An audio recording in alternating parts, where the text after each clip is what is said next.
वाल्मीकि जयंती पर रहेगा अवकाश, योगी सरकार ने जारी किया शासन आदेश।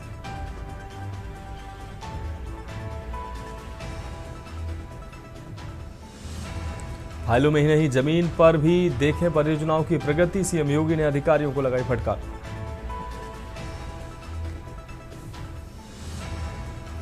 उप मुख्यमंत्री ब्रजेश पाठक ने कन्नौज के सीएमओ पर एक्शन के दिए निर्देश, टेंडर प्रक्रिया में भ्रष्टाचार की शिकायत के बाद हुई कार्रवाई। यूपी कांग्रेस प्रदेश में करेगी सामाजिक न्याय सम्मेलन का आयोजन, लखनऊ मंडलों से शुरुआत होगी न्याय सम्मेलन।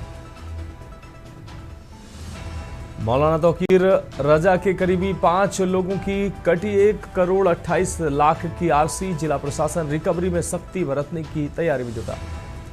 काठमांडू में मौसम खराब होने के कारण आनन फानन में लखनऊ डायवर्ट की गई 3 उड़ानें, एयरपोर्ट पर रही अफरा तफरी। आप देख रहे हैं के न्यूज़, खबरों का सारथी। कार सामने आया है, आरपीएफ दारोगा ने महिला यात्री की बचाई जान। चलती ट्रेन में चढ़ने के दौरान पैर फिसलने से गिरी महिला, दारोगा शिव नरेश यादव ने महिला का हाथ पकड़कर ऊपर खींचा। सेंट्रल स्टेशन कानपुर के प्लेटफॉर्म नंबर 6 की यह घटना है।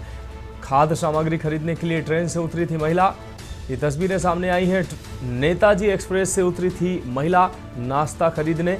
इस दौरान B2 कोच में सफर कर रही थी ये महिला। वेस्ट बंगाल की रहने वाली है ये महिला। प्रदीप्ता चक्रवर्ती चंडीगढ़ से ये सवार हुई थी। पूरी घटना सीसीटीवी कैमरे में कैद हुई। ये तस्वीरें सामने आई हैं, आप साफ तौर पर देख सकते हैं। एक जवान की तत्परता से महिला की जान बची। वेस्ट बंगाल की रहने वाली थी महिला प्रदीप्ता चक्रवर्ती।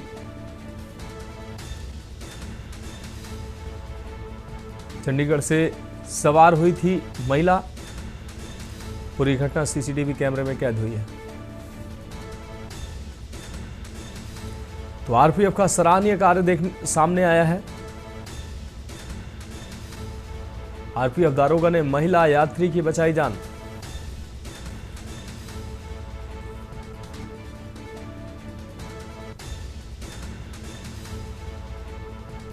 आरपीएफ दारोगा ने महिला यात्री की बचाई जान। चलती ट्रेन में चढ़ने के दौरान पैर फिसलने से गिरी महिला। दारोगा शिव नरेश यादव ने महिला का हाथ पकड़कर ऊपर खींचा। खाद्य सामग्री खरीदने के लिए महिला ट्रेन से नीचे उतरी थी। नेताजी एक्सप्रेस से उतरी थी महिला, प्लेटफॉर्म पर नाश्ता खरीदने उतरी। इस दौरान जैसे ही ट्रेन को चलता देखा, महिला ने चलती ट्रेन में चढ़ने का प्रयास किया। इस दौरान उसके पैर फिसले। कोई बड़ी दुर्घटना होती उससे पहले राम नरेश यादव, जो आरपीएफ में दारोगा है, उन्होंने महिला की जान बचाई।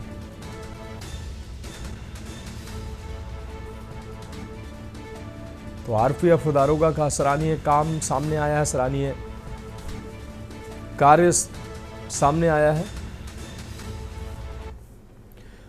बढ़ेंगे अगली खबर की ओर। प्रदेश के कृषि मंत्री एवं जनपद बहराइच के प्रभारी मंत्री सूर्य प्रताप शाही आज आपको बता दें, मंत्री सूर्य प्रताप शाही बहराइच पहुंचे, जहां उन्होंने हाल ही में वन्यजीव हमले में मारे गए वृद्ध दंपति के परिजनों से मुलाकात की। मंत्री सूर्य प्रताप शाही ने दुख की इस घड़ी में परिजनों को ढांढस बंधाया और सरकार की ओर से प्रति मृतक 5 लाख रुपए की आर्थिक सहायता का स्वीकृति पत्र सौंपा। कृषि मंत्री सूर्य प्रताप शाही अपने बहराइच दौरे के दौरान विकास खंड पखरपुर के मंजारा तोकली गांव पहुंचे। यहाँ ये वही इलाका है जहां कुछ दिन पहले वन्यजीव हमले में छेदन और उनकी पत्नी मुनकिया की मौत हो गई थी।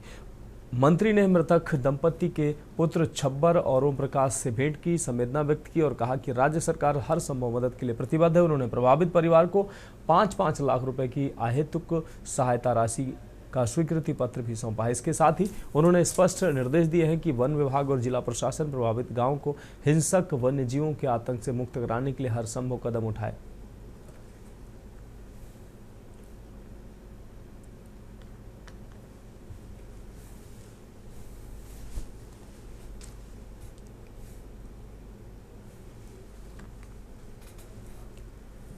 बढ़ेंगे अगली खबर की ओर। खबर कानपुर से है, जहां दर्शन पूर्वा क्षेत्र में बीसीसीआई के उपाध्यक्ष एवं राज्यसभा सांसद राजू शुक्ला अपने आवास पहुंचे, जहां उनकी माता शांति शुक्ला के नाम पर एक मार्ग का अनावरण किया गया।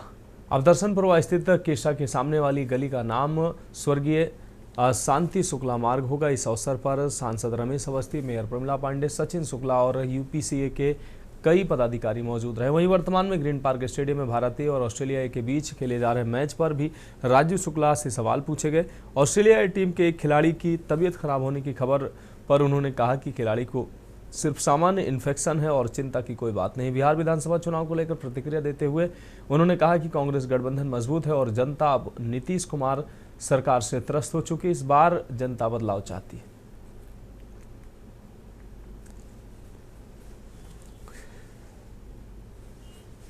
तो कार्यक्रम जो है वो एक जो रोड नाम रखा गया है उसके लिए हमारी माँ के नाम है, इसलिए आप इस कार्यक्रम में आए हैं। पारिवारिक कार्यक्रम है, कानपुर की मेयर और यहाँ के लोगों के प्रयास से सफल हुआ है सांसद मेयर, तो इसलिए यहाँ पे आए हैं उसको उद्घाटन। सर, बिहार चुनाव को लेकर क्या?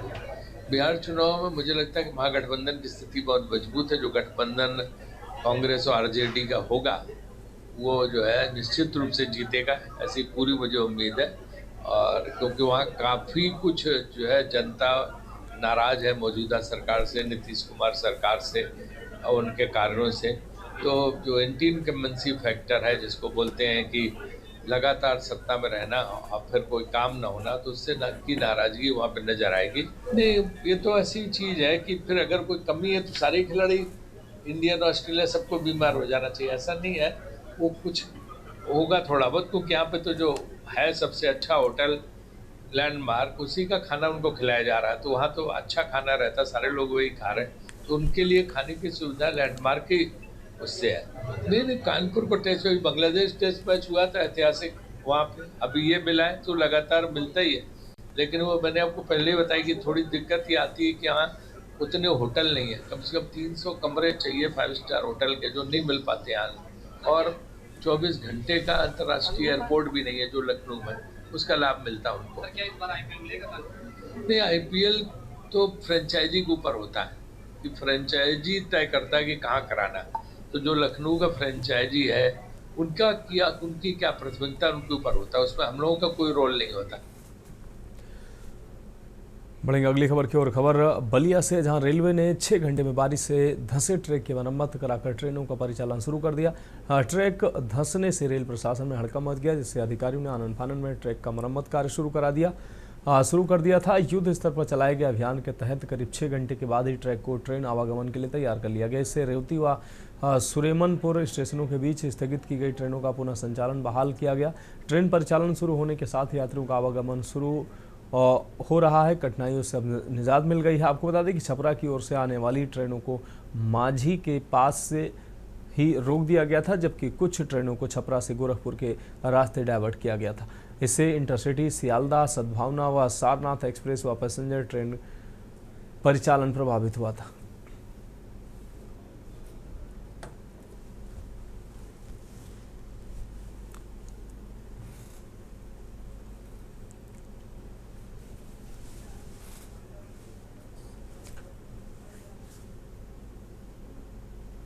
फिलहाल खबरों में अभी के लिए मेरे साथ इतना ही। मुझे दीजिए इजाजत और आप देखते रहिए के न्यूज़ इंडिया।